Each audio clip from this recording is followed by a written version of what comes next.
Welcome to Lunch with the Lord. I'm Pastor Mark, and we are in 2 Timothy chapter 3. We're continuing verse 2 this lesson.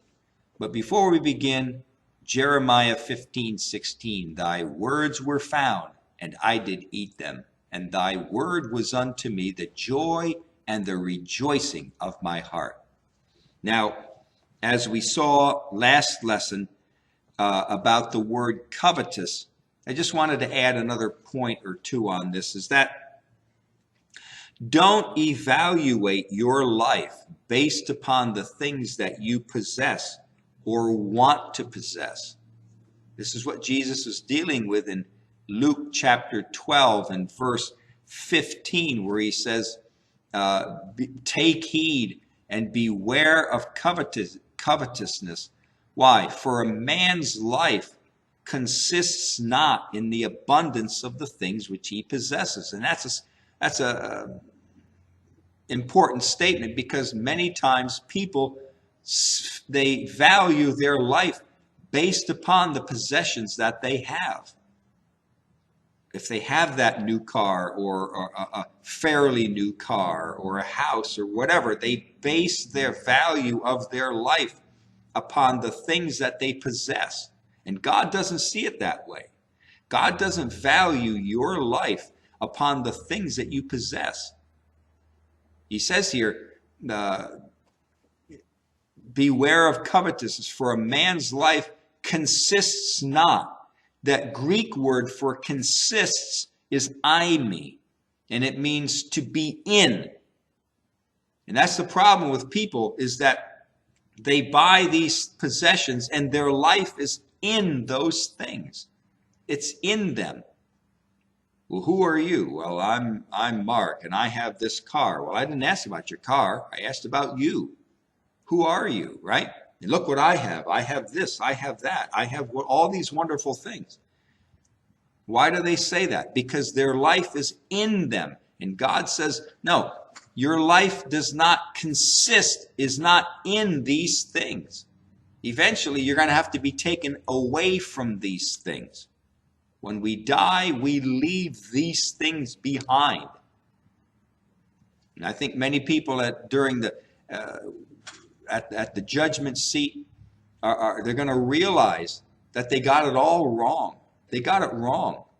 That the value of their life was not based upon those things. It was based upon what God said. And, the value of a person's life in God's eyes is based upon the blood that was shed for it. The reason why when Jesus said that one soul is worth more than all the world, the reason why he could say that is because that soul was valued by the blood that was paid for it. Now, it doesn't mean that soul automatically goes to heaven. No, it just means that when Jesus died, he died for the sins of the whole world. He placed his blood upon the whole world's sins. And that blood gave value to each person's soul. And that soul's life is worth more than all the world, more than all the gold and silver. And people are going to be standing before God, and they're going to realize that they put the value of their life upon their possessions, the things they had, when God valued it completely differently. God valued it based upon the blood that was shed for it. And then many of them will realize they lost out. They rejected Christ. They rejected the blood that was shed for them. Many Christians will be standing before God and they'll have, in 1 Corinthians 3, right? Gold, silver, precious stone, wood, hay, and stubble. Our works will be presented before God. And some Christians are going to go, they're going to have a little bit of gold, a little bit of silver, and everything else is going to be wood, hay, and stubble, just mounted, right? God's going to set the fire to it. And they're not going to get many rewards in heaven. because they placed the value of their life, the value of their life with God, upon the possessions that they had, and not upon prayer and the word of God and the things of God.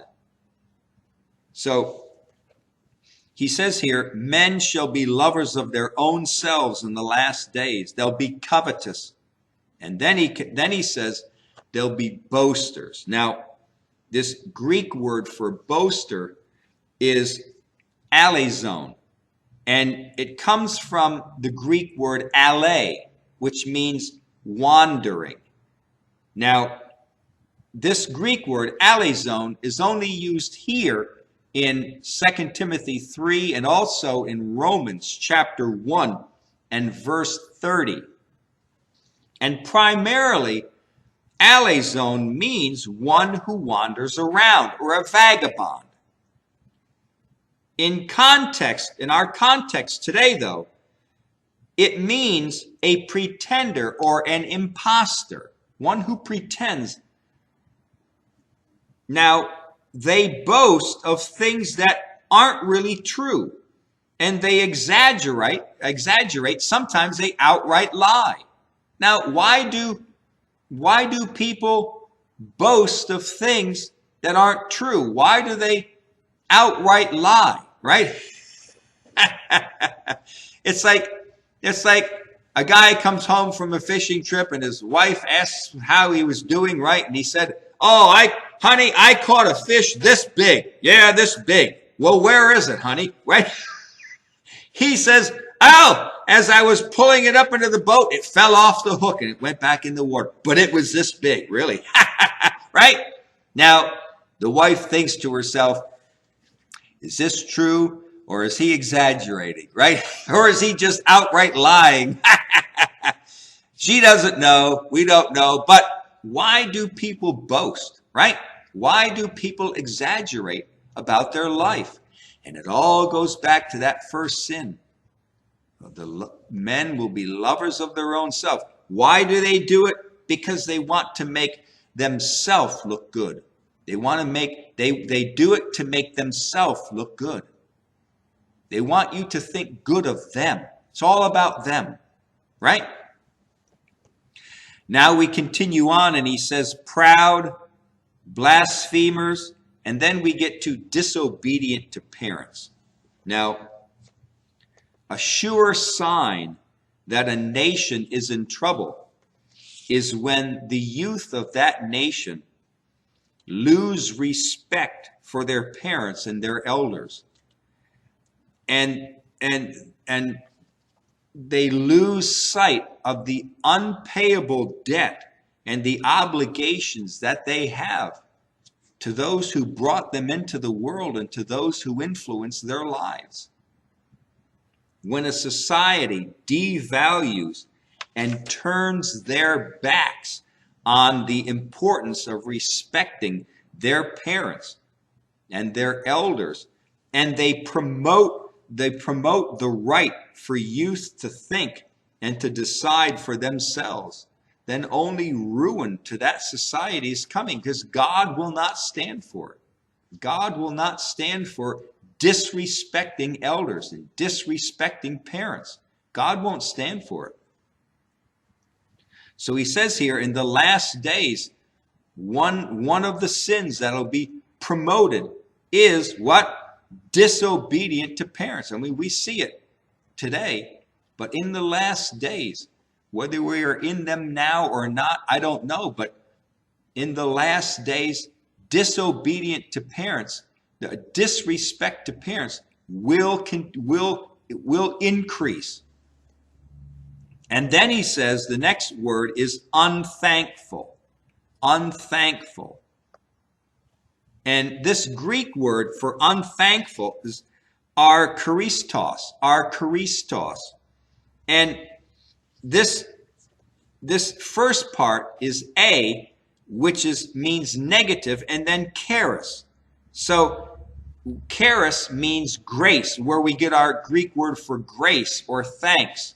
So a charis means not to be thankful, right? It means to be without grace or to be ungrateful. Again, a person who is unthankful is what? Is selfish. They have self-love. A person that does things and never thanks anybody for it, right? They are selfish. And it all comes back to a lover of self. They don't want to lower themselves to say thank you. Why? Because it puts self first. And self wants to be its sole provider and doesn't want to be dependent upon anybody for anything. So the reason why people are unthankful is because they're selfish. It goes back to that first sin. And if by chance help came from outside self, then self feels that in some way they earned the help and no thanks is necessary.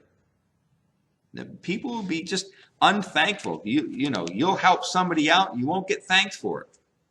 Why? What promotes that?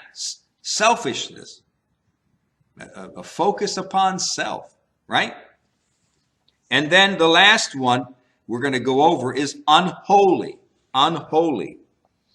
Not only do they themselves lack inward purity, but they are blind to see the purity or the sacredness in others.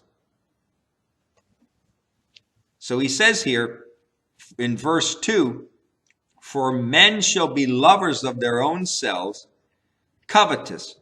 They'll be boasters. They'll be proud. They'll be blasphemers. Disobedient to parents. Unthankful, and they'll be unholy, right? They be unholy people. We're going to continue our lesson in verse 3 next time. But until then, walk with the Lord.